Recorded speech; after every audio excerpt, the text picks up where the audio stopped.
అయితే ఉగాది మీద ఒక చిన్న కవిత రాసిన, మీరు అంటే నేను వినిపిస్తా. రెడీయా? వినబడతలేదు, ఇటు సైడ్ నుంచి వినబడతలేదు. రెడీయా? Okay okay. ఇప్పుడే రాసా ఉగాది మీద ఒక కవిత. పండుగ సంతోషంతో మురిసిపోయింది నా మనసు గీత. ఈ రోజు ఉగాది ఆనందాల పండుగ రోజు. ఈ రోజు ఉగాది ఆనందాల పండుగ రోజు. క్యాంపస్ అంతా వినిపిస్తుంది నవ్వుల సోజు. ఉగాది వచ్చింది, క్యాంపస్ అంతా కలకలలాడింది. ఉగాది వచ్చింది, క్యాంపస్ అంతా కలకలలాడింది. పుదుచ్చేరి తెలుగు స్టూడెంట్స్ ఎనర్జీ ఆకాశాన్ని తాకింది. ఉగాది పచ్చడి 6 రుచులతో తయారైంది. ఉగాది పచ్చడి 6 రుచులతో తయారైంది. జీవితం కూడా అలానే ఎన్నో భావాలతో నిండింది. చింతపండు పులుపు అనుభవం నేర్పింది. చింతపండు పులుపు అనుభవం నేర్పింది. బెల్లం తిప్పి సంతోషం నింపింది. మామిడి ముక్కలు పండుగ రుచి తెచ్చింది. వేపపుల్ల చేదు జీవిత సత్యం చెప్పింది.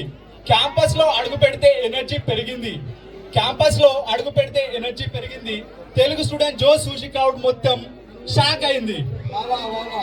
ఉగాది అంటే కేవలం పండుగ కాదు, ఒక వైబ్ అయింది. పుదుచ్చేరి తెలుగు స్టూడెంట్స్ ఎంట్రీ అంటే స్టేజ్ ఫైర్ అయింది. డాన్స్ స్టెప్పులు పడితే గ్రౌండ్ మొత్తం ఊగింది.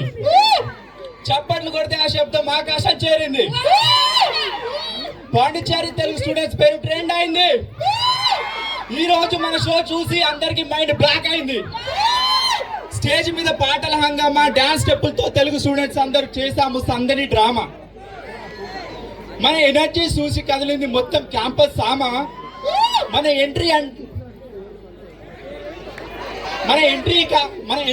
పండుగ కాదు, అది మా ధమాక మామ.